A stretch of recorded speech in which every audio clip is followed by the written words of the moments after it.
Hey fans, it's me Aaron for New Comics Now. More new comics. I love comics, and I'm going to tell you what I liked about the ones that I really dug this week. Batman Incorporated number 8's out, and it's R.I.P, Robin symbol for the R. It's same reminiscent of Batman R.I.P, whereas Batman R.I.P was kind of a fake out.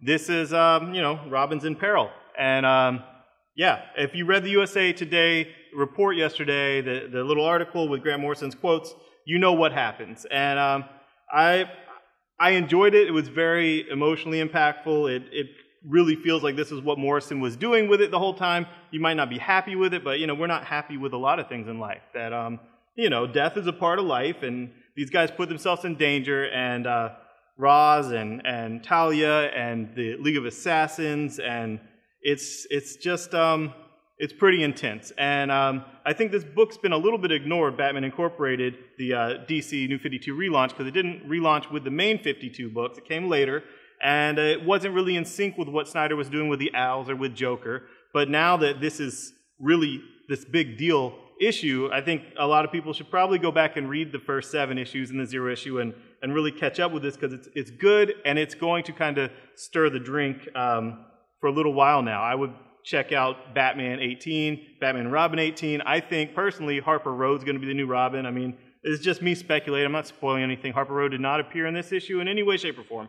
But I think Harper Road's going to be the new, why can't we have a Robin, a female Robin with a nose ring? Why not? So, Aquaman 17 was good. I'm not going to spoil Throne of Atlantis any more than I did with my speculation in the past. This is the epilogue. But what it had is one really cool scene here of Aquaman protecting the oceans, protecting the whales, protecting the life, and the Sea Devils show up. And in this New 52, they're kind of eco-terrorists. And you have one of the Sea Devils just totally poking his finger at Aquaman saying, "You think you're the protector of the oceans? We're the protectors. We die. I've had friends die over this. We put our lives in danger. We don't have an army. We don't have whatnot." And it felt a lot like the hard-traveling heroes, Green Lantern, Green Arrow, when the old black guy was like, "What have you ever done for the black skins? You're all, fighting for the blue skins, saving all these other skin colors out in space or whatnot." It really felt like Aquaman was having his kind of like challenge to, where is his heart at? Just poking him right in the heart. It was cool. It was really cool, and that's in the first couple of pages. So that little scene isn't a spoiler, but you might miss the parallel to the whole Hard Traveling Heroes if I haven't mentioned that. Wrath of the First Lantern, I did enjoy the first 3 parts last week. This was actually pretty cool. I haven't been digging Red Lanterns, but you guys know it's all over in May, so you might as well follow all 4 books if you're following one, in for a penny, in for a pound. And I'm excited about the finale. I think Jeff Johns is going to end it strong. I think it's cool that all the writers are leaving, and, Robin Deddy's taking over, and he's going to be signing at my store. It's awesome.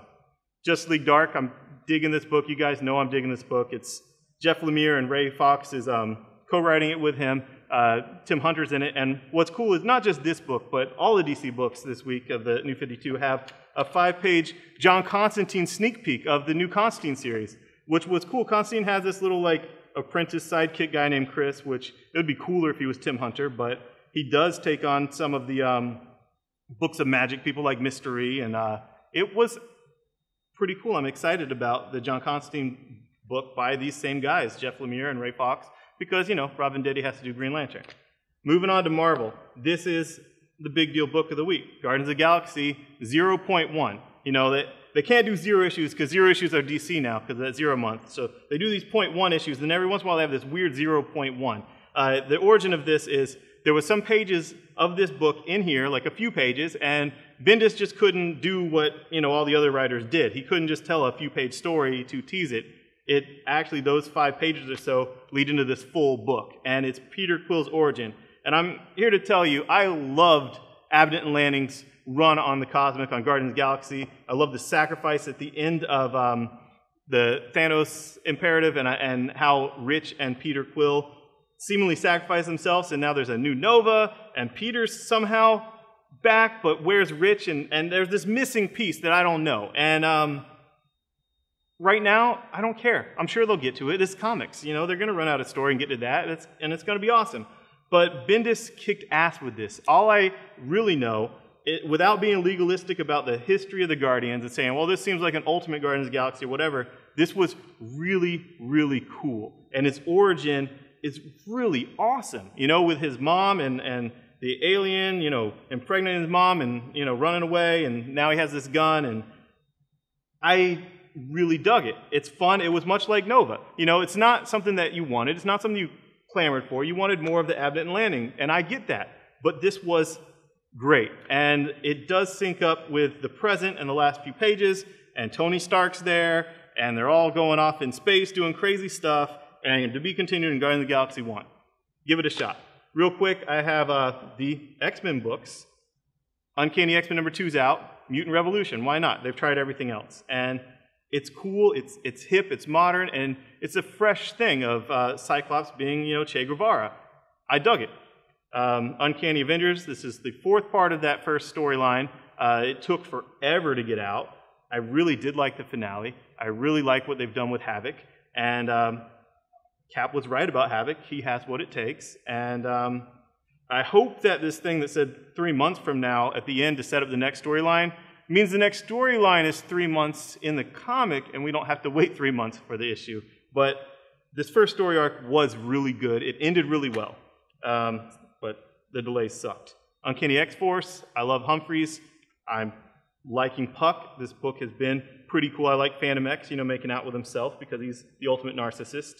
Young Avengers, dig it, dig Kid Loki. The first issue was great. This issue was good too. Hawkeye, every issue is freaking phenomenal, and this issue is no slouch. Just the artistry of Aja and how he mixes these covers of old romance parody covers, satire covers throughout the book as you're getting the backstory of the femme fatale in this issue for Clint, and it was great. I mean, the way Clint deals with women, that as his weakness, that as his, you know, major flaw, it's in there, and it's a single issue of awesome.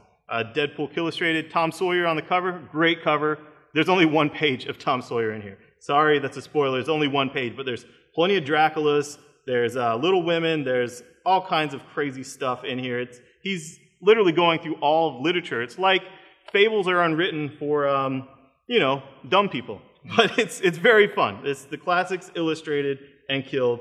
And just look at the cover for the next one, Christmas Carol. You know, Deadpool is the Ghost of Christmas Past. I'm excited. If you want some dumb fun, this is your book. And a lot of people do. Got Rocketeer, a new mini. It's not by Wade, but it is by Roger Langridge, who won Eisner's for the Muppets and different things he did, and I dug that. Luther Strode. 3rd issue's out. That cover looks cool, right? This cover, the Phantom one, is me being killed. I'm being decapitated. I just love being killed in comics. It's weird. I mean, first Jeff Johns made me a Black Lantern, and then I get killed in the Earth 1 Volume 2 by Parasite, and now Luther Strode's hacking the top of my head off, and I'm all cross-eyed and dead, and it's awesome. So, you know, if you guys want this, you know, I'll probably put some on eBay. I don't know. I'm definitely selling them in the store for cover price. I really think that a lot of the people that shop here would love to have a comic with me dead on the cover. I mean, why not? I'm sure that's everyone's dream.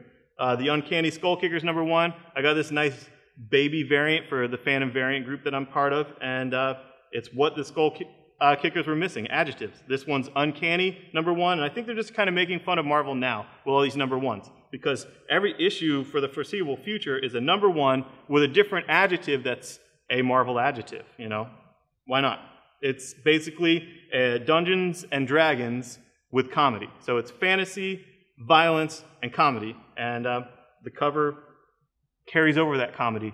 And if you like Deadpool, you might like this. Just saying. Bloodshot, loved it. Love all the Valiant books. I didn't think I'd like Bloodshot nearly as much as I did end up liking it. And it's only $10. Like all the Valiant number 1s. Great job there, Valiant.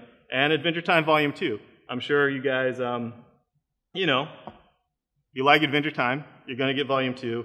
I think that Boom did a great job on a franchise book and just capturing the magic of Adventure Time on the screen, the uniqueness, all the quirkiness, and translating that into the printed page. It's not always done well when you take a franchise thing and translate it into another medium, and they did it well. So Thanks for watching. We've got a lot of great books out this week, and give Guardians of the Galaxy a shot, you know? I mean, it was actually good.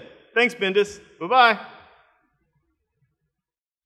Thanks for watching the video. Click subscribe if you want to. I like seeing the subscribers go up. Comment on it.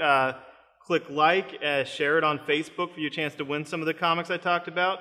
And check out some of our other videos. We have a Comic Buzz one I did on Green Lantern. We're going to do another Comic Buzz this Friday. And we did kind of a prototype for a Comic Shop Talk video that I'll post on Wednesday. That is me, Eric, and Oral together just talking about the comics. It's pretty cool. Thanks. Bye-bye.